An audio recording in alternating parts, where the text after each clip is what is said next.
Hello, my name's Justin LeClue, and I'm here today with Will Sloan. And you're listening to the Important Cinema Club. And today, we're talking about film festival darling Hong Sang-soo. That's right, we are inaugurating Festival Month. Woo! Here at the Important Cinema Club. We will soon be talking about this year's installment of the Toronto International Film Festival, but before and after that, we will be talking about filmmakers whose work really Could only exist in film festivals. well... Could Hong Sang-soo survive if he didn't have a festival circuit to hit? It's a good question. It's an open question. Certainly filmmakers whose work haunts festivals, who you associate with festivals. Hong Sang-soo has an automatic pass at film festivals, I feel. Well, seemingly every single one debuts at like one of the big four. Can he have an out-of-focus, hour-long movie and get it to play a film festival? Of course he can. Why, yes. In fact, his movie In Water showed at the Berlin Film Festival.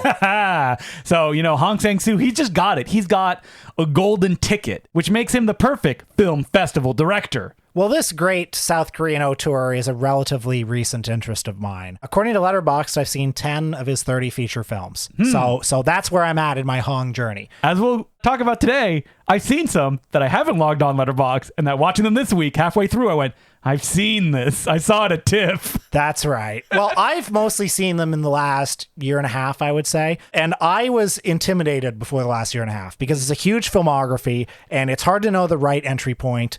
And the people who love him really love him. I would say Vampire Lesbos is a good place to start. Die Marquis von Sade is actually a little underrated, I think. We're talking Jess Franco. The exploitation Hong Sang-soo. Because when people talk about Hong Sang-soo, big fan will always say, there's not really a good one to start at. You need to really watch the entirety of it because it's like one kind of long, evolving character exploration. And when somebody says that to me, I get very intimidated. Yeah. And Just tell me what to watch!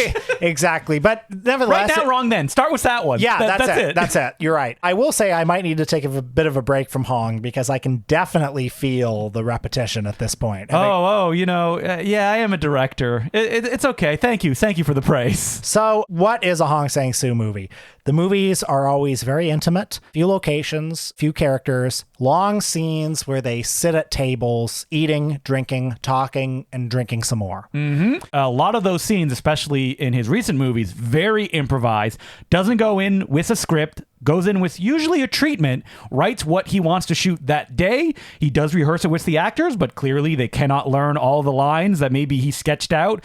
So they kind of rehearse it, and the long scenes, and they are long single takes of these actors sitting there and talking, especially in his recent movies, they kind of go through the guidelines of what he wants. Well, I was reading Dennis Lim's book about Tale of Cinema, and apparently, you watch the movies, and with each passing year, they look less and less expensive and polished. To the point where one of the recent ones is literally out of focus from beginning to end. But isn't that the point, Will? Probably is, yeah. But apparently by his fourth feature of 30, he'd done away with the script. He started the treatment. And now I think he doesn't even have a treatment anymore. I think he goes in like, let's find some locations. Yeah. We have a cast, or do we? Because the star of his film Introduction said that he didn't even know he was starring in the movie until he saw the finished version. Mm-hmm.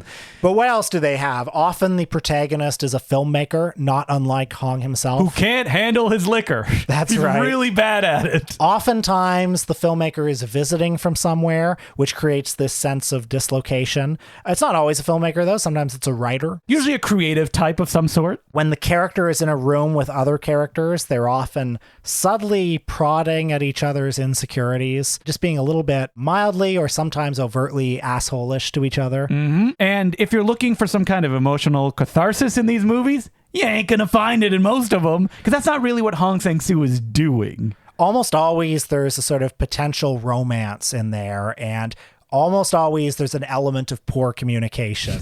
If you ever wanted to see the most awkward first kisses in any movie, Hong Sang-soo's cinema is going to deliver. Sometimes there's a language difference between the characters. Sometimes there's just misunderstanding. Oftentimes somebody says the worst thing they could say in that moment.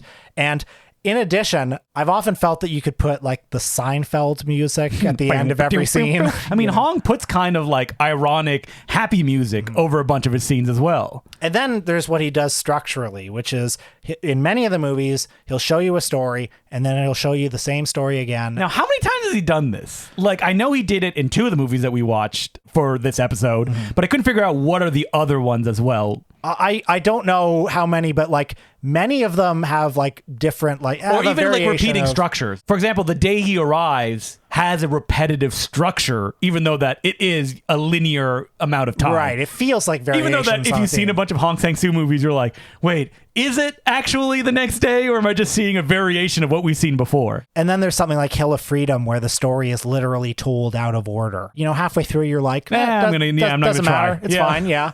Or then did you watch Tale of Cinema? I did watch Tale of Cinema. Like, that's one where the first half, halfway through, you find out rather subtly that the whole first half was a movie within a movie. I think people like may not even realize that when they watch the movie, because the film gives you almost no hints that that's what's happening. Right. Like, all of a sudden, you're at a movie theater. And someone just leaves. And you're hearing the music from the last scene. Someone leaves. And then the second half of the movie is a new story that just sort of plays with some of the echoes of the first half. Yeah, but even though one of the characters in that film does state, like, that short that you saw was based on me, and a character from the movie is an actor, and you learn, et cetera, et cetera. I have sometimes been frustrated with the movies because, like, first of all, they look incredibly simple, and you think, well, this should be very easy to follow because you got 2 characters and they're just talking. But then, like, because, you know, it's often like a theme and a variation or, you know, a diptych structure, like, well, for example, in A Virgin Stripped Bare by Her Bachelors, I was reading that, you know, in the first half, like, there's a fork, and then the second half, there's a spoon in one scene. So we both watched this one. It's a very early Hong Sang-soo film, A Virgin Stripped Bare by Her Bachelors.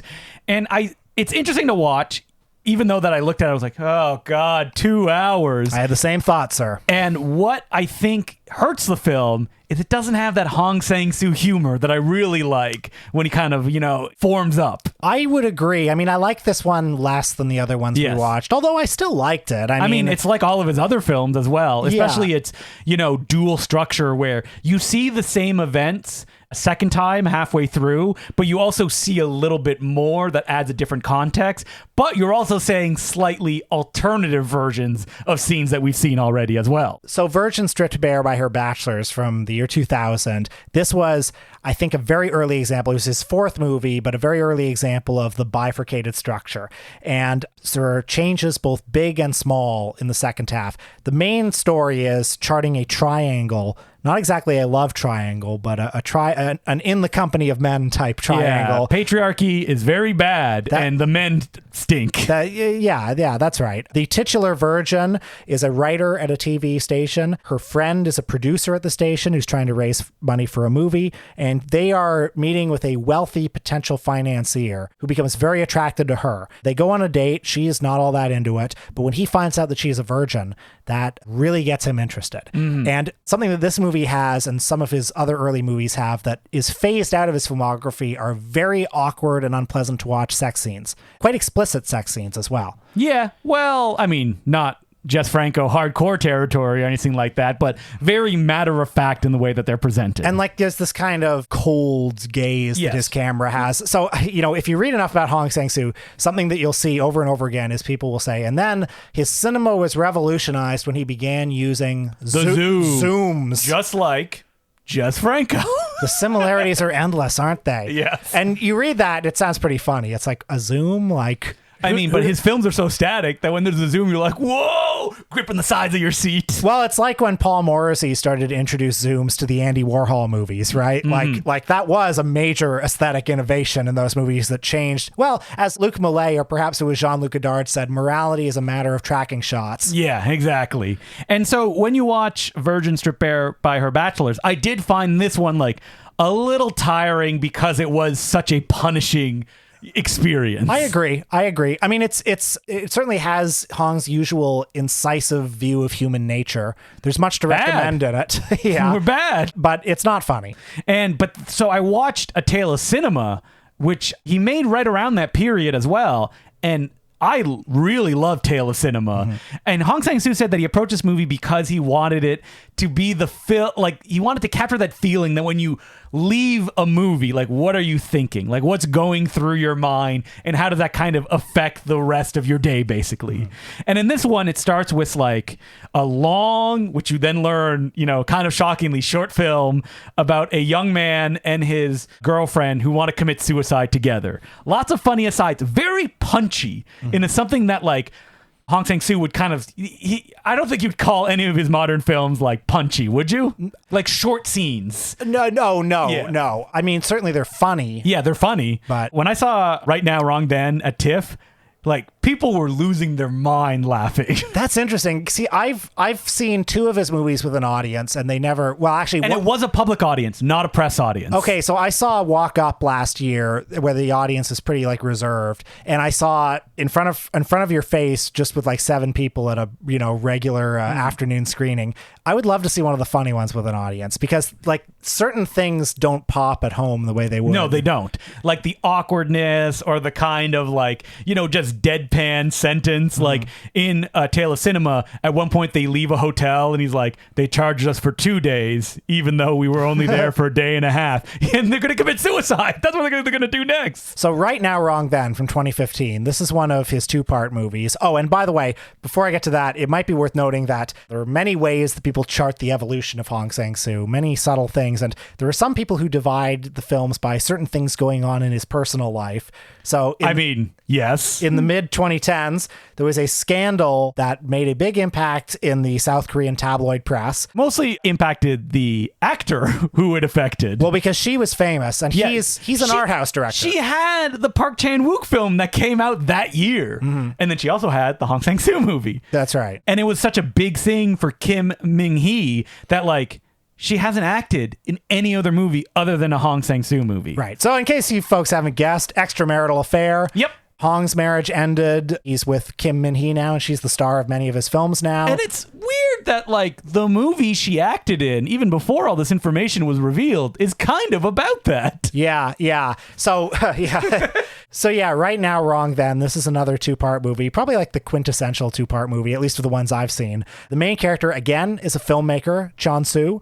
He's in town for a screening. He visits a temple. He encounters a girl named Hee-jung. She knows who he is. They get coffee. She used to be a model. Now she's a painter. They go back to her place to look at the paintings. He's very complimentary, very smooth. Then they go out for drinks. They form a connection. Then they go to a friend's birthday party where she learns from a friend that he's actually a notorious womanizer. All the things he said about her paintings, he said in interviews, and that really sours the connection between them. Yeah, and they kind of go their separate ways. And he goes to his Q&A, his screening and Q&A the next day, and he's drunk and disorderly and just very irritable. And then, what's this? The movie's starting over again? And it's the Summer George! Same 2 characters. But what if he just spoke his mind the entire time? That's right. He goes back to see the paintings. He's critical of them. That upsets her. But then they go to dinner. They have a very different kind of conversation. I love you. I have 2 children. I love you. That's right. She prods him a little more. He becomes a little bit more upfront. Then they go to the same party. He starts undressing. He gets drunk and he undresses in front of her 2 friends. She's not there when that happens. And when she learns about it, she finds it kind of amusing. This would not pass if this movie was made in 2020. Maybe. Actually, no, definitely. Yeah, no. Maybe it would. I mean, I think it could still potentially. I think what we see in this movie could still potentially pass because like getting drunk and naked at a party is like a taboo no matter what era it is, and like it's a pathetic thing no matter what era. So I don't know. I think you could still play this movie. And this happened to Hong Sang-soo, right? I mean, you guaranteed. I'm not surprised. I'm sure it probably did. I have no confidence. I'm just saying. Okay. Like, I mean, people who know him are like, yeah, basically all the events of his life make their way into his movies. So like the most obvious like Western comparison to Hong Sang-soo is Woody Allen, both for like the prolificity, the fact that he has this obsessive returning to the same few themes over and over again, the tendency towards autobiography. And I like to say about the Hong Sang-soo ones, like the earlier, funnier ones, right? Yeah. But Hong Sang-soo's movies are smaller scaled even than Woody Allen's movies are. They also like feel more improvisatory. Well, because they are. And so they don't feel, even though like it's the same few themes over and over again, they don't feel vacuum sealed the way Woody Allen's current movies do. No. And what's weird about Woody Allen is there was that book about like On Set with Woody Allen. And the most shocking thing about that book is that Allen is constantly rewriting the scripts. And it's like you would never know watching a late period Woody Allen movie. You know what I found really interesting about that book, the Eric Lax book, I think it was called Start to Finish, conveyed that Woody Allen, who I assumed like sleepwalks through his movies now, is very involved. He cares about every facet of them. He's very involved in like the costumes, the cinematography. You can't see it though in the movies. They're bad. And he's Woody Allen, a bad man. Well, gosh, Justin, he was just telling me such nice things about you. Yeah, that's right. You read his biography, and he proves clear. Beyond a shadow of a doubt. Yeah, beyond a shadow of a doubt. And so Hong Sang-soo, I think that there is that repetition to his movies. And I think that he's a festival director as well, because if you're in Hong Sang-soo, you're licking your chops to see, his whatever movie he's going to put out this year. Like, how will he find that variation on the theme? Well, yeah, I mean, I think the fact that they're so similar and so endlessly different is like one of the central appeals. The fact that he keeps, they're not comparable in any other way, but like when Wes Anderson has a new movie out, there's a kind of fascination of like, oh, he's burrowed even further into his style. Like he's developing this like dollhouse aesthetic even more. It's further and further removed from like lived reality. And in the Hong Sang-soo movies, it's like, how can he make another movie about a film director? He just did it again. With an actress who he may or may not have an affair with, and they're at a table. We should talk about The Day He Arrives from 2011, because I think that's kind of like totally about Hong Sang-soo in the same way that all of these movies are, but it's about another director arriving. He's back in Seoul, even though that like he used to live there, doesn't live there anymore, and he's revisiting cast members and other people that are big fans of his. And he's retired. There's an implication. Yeah, he says he's retired. And who knows? Like maybe he is retired. Maybe he's just in a dry spell or whatever, having some kind of a crisis. What's great about this movie is that like when you see its entirety, you realize, oh, this is a movie about a very selfish man who wants everything to be about him. Yeah. And that any kind of puncturing of that, he's like, no, bring it back to me. And it's all done through like voiceover, those zooms, and like just that horrifying scene where he made out with the bar owner, and then he's talking to her later, and he's like, oh, listen, I'm sorry about what happened. I shouldn't have done it. And she's like, what are you talking about? What happened? What? And he's like, oh, and he grabs her and he kisses her because he can't even imagine that like what he did didn't make an impact. I mean, this is a very it's typical Hong in a lot of ways, but it's also like a very like peculiar movie, the way it sort of bends reality or like has an almost kind of maybe you're trapped in a wormhole you can never escape. Yeah, like dream logic isn't quite the right word, but like an Aurora Boreas or something. Mm-hmm. So yeah, like he's it's in black and white, which I also think is important to its effect to create a sort of like dreamy otherworldly quality. Snowy, like a lot of Hong Sang-soo movies. It seems like an Ed Wood movie. It seems to take place in eternal night. Yes, that's true. Where like, man, this director cannot hold his liquor at one point, and this happened in multiple movies that we watch. That a drunk person would be like, "Let me show you something," and then they show them nothing. They just want the person alone. Or in the case of this movie, then turns to the people that are following him, young film students, and going, "Stop following me! Why are you following me?" And then running away. Runs off. Yeah, but a lot of the movie is structured around his encounters with women. And, I mean, first he meets this actress on the street who he used to know, and they talk a little bit. Then he sees his ex-girlfriend and has a rather desultory experience with her. And then he goes out drinking, and the manager of the bar looks like that actress. He gets obsessed with her. Yeah, yeah. And like the whole movie at the end is so like, it just leaves you like, ugh. God, I hope I didn't act like this in any situation, but you know what? You probably did. But I also think there's something kind of beautiful about The Day He Arrived. There's something melancholic. Like this would, to me, would be a nice melancholy. Really? I found it so toxic by the end. Okay, I get what you're saying. Yeah. But to me, this is also like, I could imagine if I was sad at Christmas putting this movie on and just having a kind of like, You disagree, but that's fine. Just having maybe a kind I of see too many melancholy- bad parts about myself in it, while you're just looking at it, you're like, it just feels good. I look at it, it's like, you're right, that is me. And I love myself.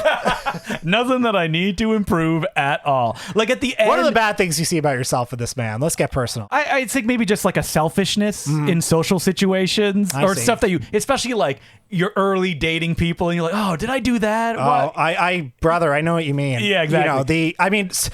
Something that I like And about, like he makes it at the end all about like he's like, oh, I love you so much. Like, will you wait for me? And you know that this will not end in a good place. That this is just a passing thing that he's doing. well, something like Right Now, Wrong Then is a quintessential Hong movie because it's simultaneously about how every decision you make, everything you say, every choice could have catastrophic impact. Like you're constantly on this like high wire act in social interactions. You could change your life with just one misplaced word. But then also, actually, you probably won't change your life that much. Like the second day and the first day, they're not all that different. And like they, spoiler, they don't get together in either day and life goes on. You could say that about kind of the whole Hong Sang-soo filmography where it's like endless variations. They all feel like the same movie, but there are endless variations that keeps them interesting.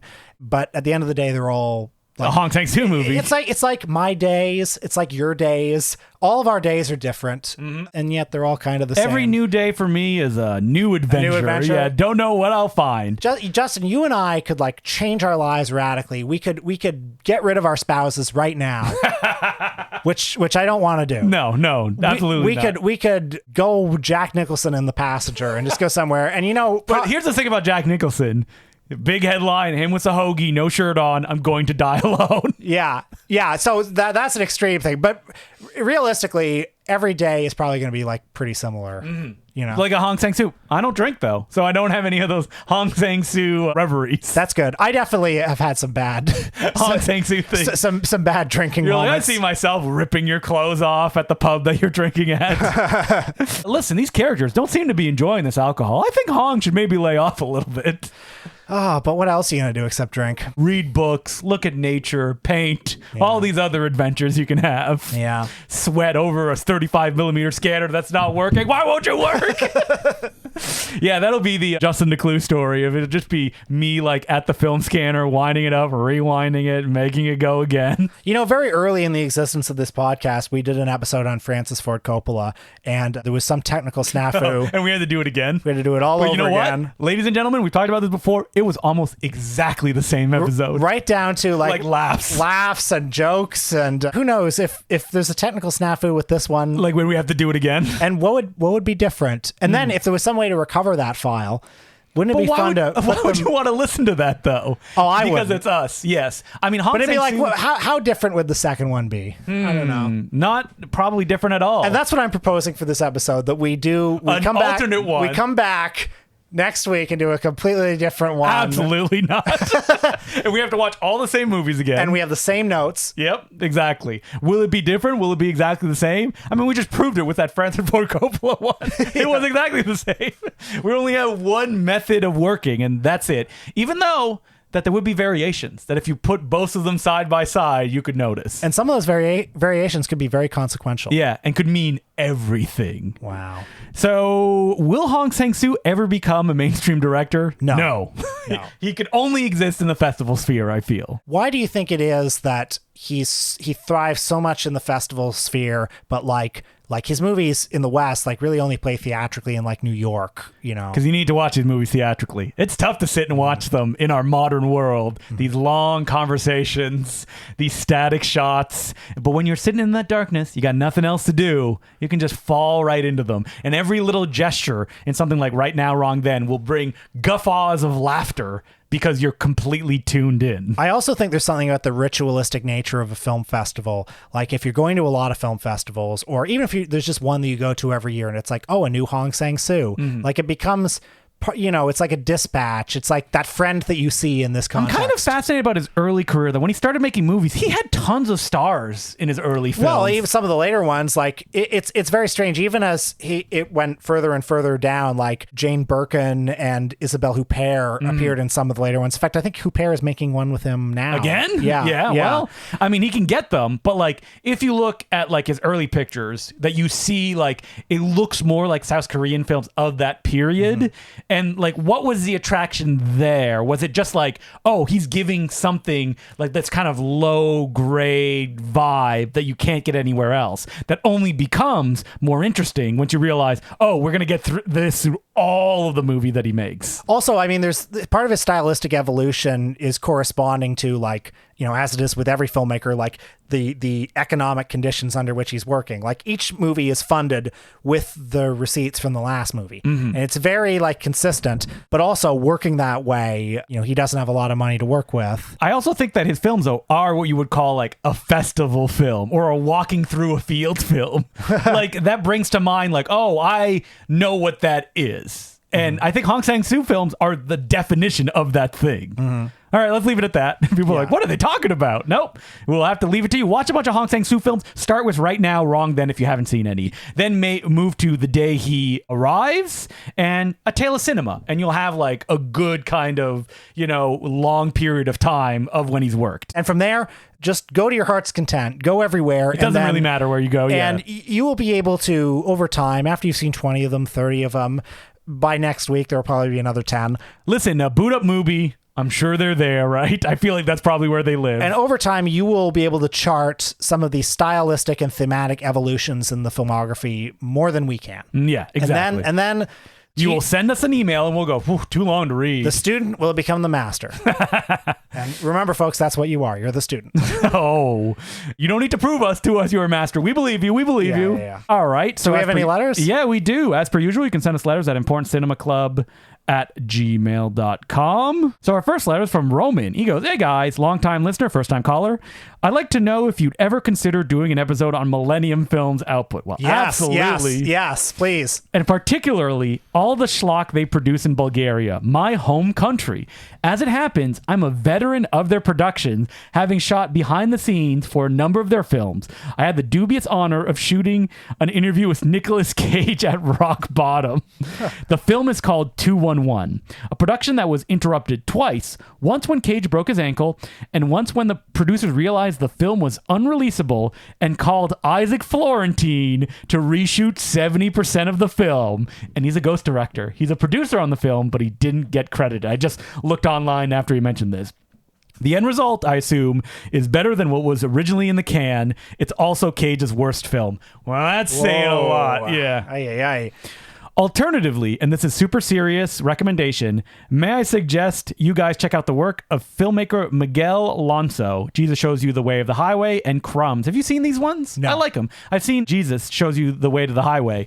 The man will either go down at the next crazy visionary or at the very least an Adult Swim show in a few years. Definitely worth checking out. We will totally do a Millennium Films episode at one point. I would love to. I mean, Millennium Films is kind of the spiritual successor to Canon Films. Absolutely. In fact, many of the same personnel. By the way, also plenty of bad people have been involved in it, like real weirdos and creeps, like Randall Emmett, for instance. Was he a Millennium Films guy? He, I believe, had some some jurisdiction or some relationship. But everybody else is completely clean. All the other ones are fine. Yeah, but there's a particular era in the late 2000s, early 2010s of Millennium Films that I love, where I think they really were like the Canon films of that era. Well, they had budgets, basically, even though they were DTV movies. Well, they would have movies like Ninja, Shadow of a Tear, like some pretty good DTV movies, some really bad ones too, like some of the dregs of the Nicolas Cage filmography. Oh, they're the worst. But then also, like Expendables as well. Like, that is a Millennium Films. That's Millennium logo. Films, which were huge. But then they would also have these like odd attempts at prestige and the art house. So like Canon? Bad Lieutenant, Port of Call, New Orleans. Oh, that is one of theirs. Werner Herzog classic. Also, I mean, these aren't necessarily like the greatest movies, but Stone, the movie with Robert De Niro and Edward Norton. Do you remember that? No, not at all. A weird prestige film with them. The Paperboy, the Lee Daniels film. Oh, yeah. War, Inc., the John Cusack. That was a passion project of his. I think he co-wrote that. Yeah, that's right. Now, again, I'm not saying all these movies. I think War Inc. came out the same year as Kill Switch with Steven Seagal and Righteous Kill with Robert De Niro and Al Pacino. And that was a Millennium Films joint? Yes, it was. But like this is another one. Leaves of Grass, directed by Tim Blake Nelson, starring Edward Norton. And I have vague memories of this. Tim Blake Nelson passion project. So very odd era where they were actually trying to do like prestige and exploitation at the same time. We will definitely do that. I had never even considered just doing Millennium Films, but I would love to do them. Their output has slowed down a little bit in recent years, although, they still gave us such hits as The Protege with Maggie Q, Rambo, Last Blood, Angel Has Fallen. Well, the Angel or White House Has Fallen series, very popular. Yeah.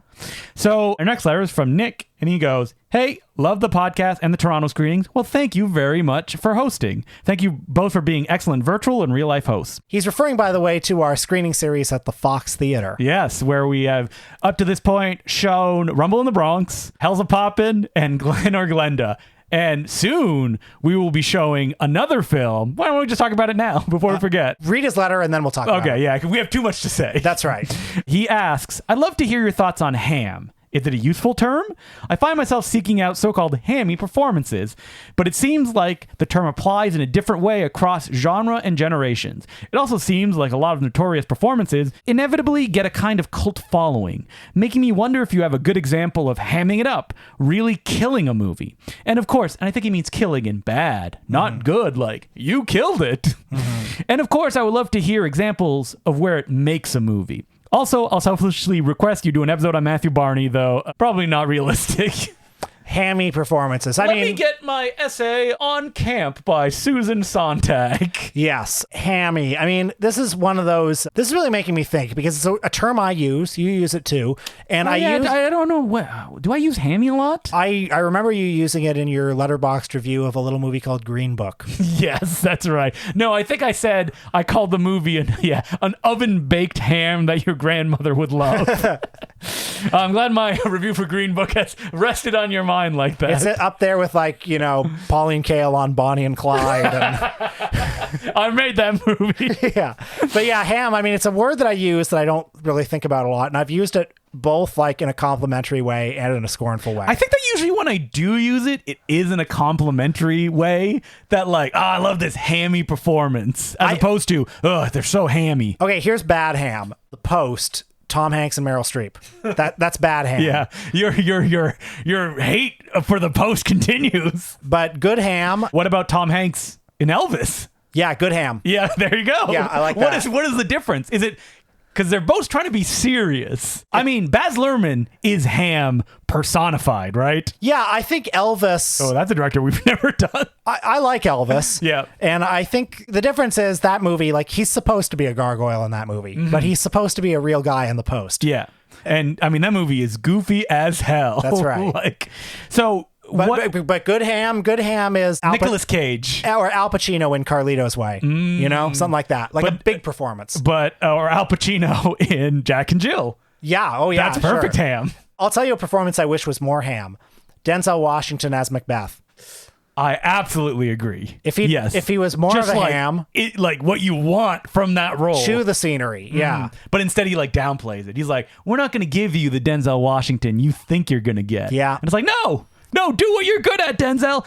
Would you call Denzel Washington a hammy actor? It's a good question because Training Day, great performance. Full ham. Yes. Yes. It's the best kind of ham. Yes. I'm trying to think of some other Denzel. Please don't take notes on this because this is in no way rigorous. No, not at all. This is about vibes. But is Denzel Washington a great actor? Absolutely. Yes. And a versatile actor can do all sorts of modes. Is he hammy and Man on Fire? Or even the Equalizer moves? I would say no. He's trying to downplay it completely. What about Malcolm X? Is it a hammy performance? Now, are we getting into the territory of if you're giving a big charismatic performance, does that equate as hammy? I'm going to say no. Okay. Because I think in Malcolm X, he does all sorts of shades of Malcolm in that movie. And when he's on stage being charismatic, I wouldn't call that a hammy performance. If you only give hammy performances, are you a ham? And if you're an actor, can you give a hammy performance even though you're mostly straight? Let's say at a certain point, Al Pacino struck that ham like And never turned back. Never turned back. He did the coke on the set of Heat. Couldn't go back from that. Yeah, it's interesting because you look at The Irishman and like Joe Pesci, very understated. Robert De Niro, very understated. But I think that if you Pacino. looked back, so Pacino, Ham now. But I like him in The Irishman. I wanna fuck a horse. Well, that Robert De Niro in Dirty Grandpa, yeah. Oh, sorry. Yeah, you said Pacino in The Irishman. He's full ham. He's in the full Irishman. ham, but it's like it's pleasing. Yes. Yeah. So you can have. I don't think I ever use the word ham in like a negative way. I have used it in a negative way. Because if someone's being hammy, I think that there's enjoyment for me there. And Yeah. I'd rather Tom Hanks give a hammy performance in The Post than him give a dead serious performance in The Post, where that story, it's nothing. Well, I think there's a disjuncture between that movie's intentions and what it's But isn't that doing. enjoyable, though? I mean, sometimes. Because I remember watching The Post and being like, I love this movie's gonzo style. Like, what is Spielberg doing here? Well, Spielberg sure knows how to move a camera. Yes. But to me, hammy and ham are unidirectional terms. I think they can be good or bad, but I would rather they be good. Yeah, lots to chew on here. Now, would you call Jim Carrey a hammy performer? No. No. Well, I wouldn't call Ace Ventura hammy. So That's it feels like hammy. There needs to be a serious base. That's right. For you to transfer to hamminess. yeah. I mean, I think he can be hammy in the number 23. Yeah, well, that's the thing about Jim Carrey is that like I would call him giving a hammy performance. I'm saying this word so much it's losing its meaning. Yeah. In like The Majestic. Yes. Like that is a hammy performance. But Ace Ventura is just a big performance. Big performance, yes. All right, well, great letter. Good questions I to go love off this. on. Yeah. So, as per usual, you can send us letters at importantcinemaclubpodcast@gmail.com. So, we hinted at it that we're doing another screening, and we weren't sure what we wanted to do. We wanted to do a horror film. Because it's Shocktober. Whoa! Yeah. You triggered it. You said it. That's right. And so I thought, like, let's do a horror film. I mean, there's one horror film I love. And for the longest time, this is something I don't like doing. Playing a movie I've played already, because I've done this at Laser Blast. But even when I did it at Laser Blast, I was so terrified about what the reaction was going to be from the audience.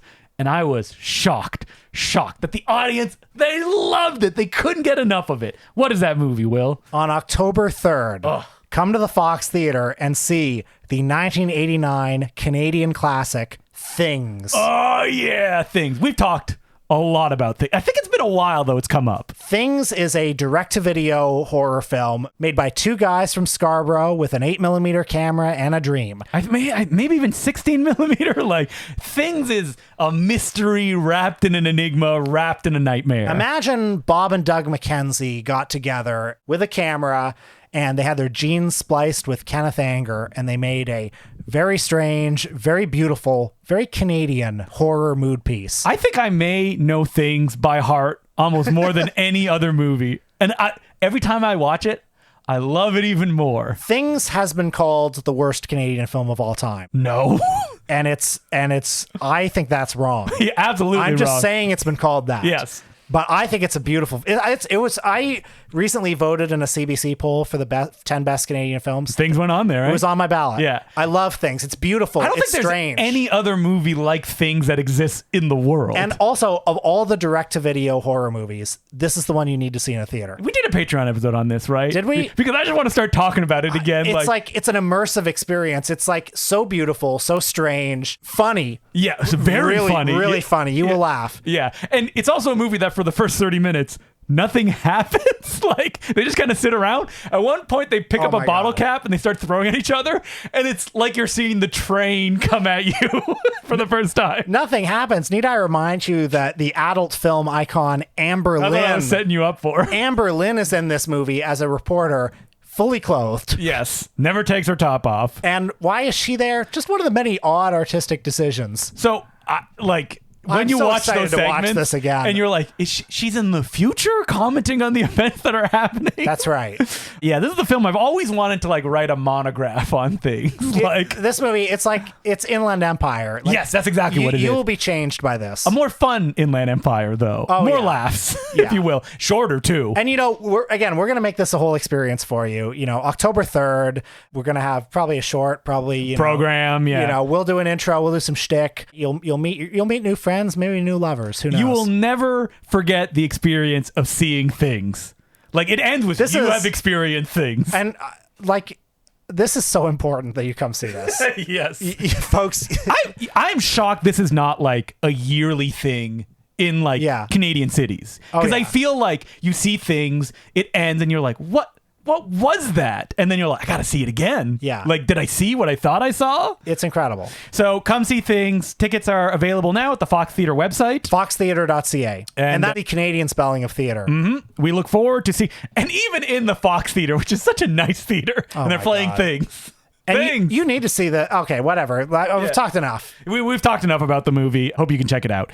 So, what are we doing next week, Will? Well, the Toronto International Film Festival is starting, so Film Festival Month will continue at an actual film festival. Justin and I have press and or industry passes this year, and we'll be hitting up all sorts of screenings. Anything you're particularly excited to see? No, because I don't want to spoil what we'll be seeing. And also, I don't want to be mobbed by fans. That's right. I will be attending no public screenings, probably, except for the Midnight Madness ones. Because I'm a press screening guy only. Because it's easier to get into, and it's early in the morning. And so I'm probably not going to be sleeping very much. And my schedule will change over the next 10 days of being a night owl. You're going to be on New Zealand time. Yeah, basically, that's what's going to happen. All right. Well, hey, listen, we're going to have a lot of fun. We're going to see some of the big new. And, this year... Miyazaki, we're going to see, the new one. Mr. Wim Wenders, I think. Oh, yeah, we are going to see that one. It's on the list. Mr. Aki Kaurismäki. I will be seeing A Last Dispatch from Mr. Jean-Luc Godard. Whoa, wait. You got tickets after being like, I couldn't get tickets to this. Did you complain about it on the internet? Someone got you tickets? No. I did get that for something else. But, we both got that for something else. We'll be talking about it probably in a Patreon episode, I think. Yeah, but no, I was able to get a press ticket in time for the new Godard. So. Oh, nice. So that's what we'll be talking about next week. All the new films. What are we, like a film comment podcast or something? And hey, I am going to predict what wins Best Picture. Based on the movies that you see. Yeah, that's right. Next goal wins. Taika Waititi's finally going to take it home. So until then, my name's Justin Clue. I'm Will Sloan. Thanks for listening. As per usual, I'd like to thank some of our new patrons, who include Ryan Callahan, Garlic Fred, Finnegan Hughes, Andy, Andrew Nybaum, Rob, James Waters, Nate De La Cruz, Matt McCrack, James Waters, Chambliss Ferguson, Tom Taylor, Ned Grade, Joe Bossel, Shay Kelleher, Samuel Langstone, Matthew Thomas, Steve Heffernan, and Big Nick 69. So thank you very much for all becoming patrons. We couldn't do it without you. And if you want more Justin DeClue talking about movies, as if you don't already get enough, check me out on YouTube for the next 10 days. I will be uploading videos where I walk and talk about all the movies that I see at the Toronto International Film Festival 2023.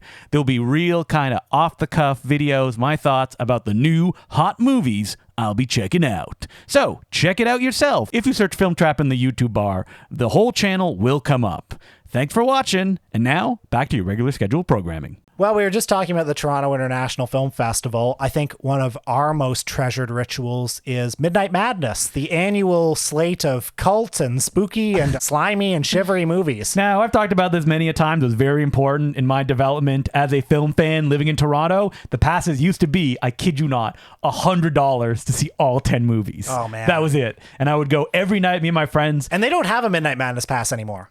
They do this year. Oh. But it's not that price. That's all I'll say. Okay. Like, it's not very... Too bad.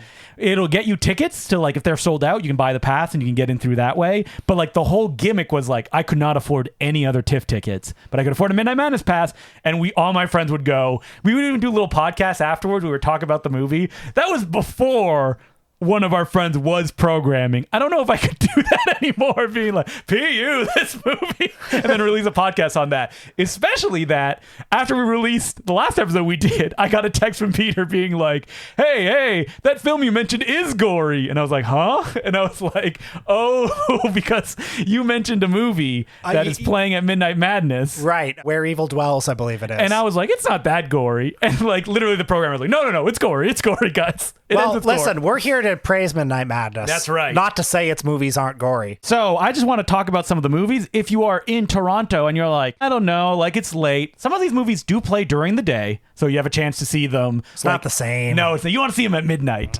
The crowd. You can actually eat food without security guards taking you down now because it's not at the Ryerson anymore. It's at the Winter Garden, I think. That is correct.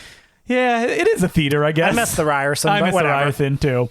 At least we still have Midnight Madness, That's I right. guess. It is a long walk for me to take the bus after the movies end, as opposed to when I was at the Ryerson, I would just walk 10 feet onto Yonge. Now I have to go across downtown to be able to catch a bus. Get Cameron Bailey on the phone. We need to change the location. Yeah. Justin DeClue and Will Son of the Import Cinema Club say it's got to change. We are a Toronto institution. We need to throw our weight around. We're old. We can't take it anymore.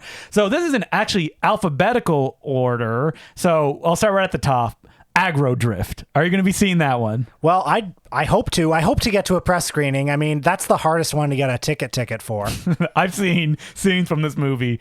I'll say what people have been kind of saying, like, you will be shocked when you see this at what little of a movie it is. Well, it feels like a troll. I'm perfectly prepared for it. Now, this is Harmony Korine's new movie where it's all shot in infrared, and he's been in the press saying that he's done with movies. He likes video games and TikToks now. Really cool. Like, he's not 50 years old at all. I will say there are scenes in this movie that feel like they were taken straight out of Things, which we just talked about. I will say I like Harmony Korine. I like his movies. I'm interested in this like one. Someone told me this. I was like, I don't believe that. And then I saw a clip and I was like, oh my God, it sounds exactly like it. Well, it just played at Venice and there were like mass walkouts as you would expect. I don't know. What were they expecting? I don't know. On. You also have Boy Kills World. It's a new martial arts film. It's a Germany, South Africa, USA production. I hear it's pretty good. I know that maybe a famous producer will be there. I don't know if they announced it. I don't want to get in trouble if he's not going to be showing up. But a famous producer who may be one of my favorite filmmakers. Can you take a guess? Look at the credits. What does that mean? Like, how is his track record as a producer? Moving on. Next movie. What, you want me to say something? No, I feel like I'm going to get in trouble now trying to dodge around these minefields. See, it was easier when like the programmer Colin Geddes was like a faraway figure. Right. That as opposed to someone that I would literally be playing video games with him later tonight.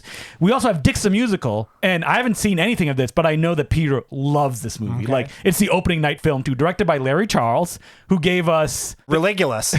yes.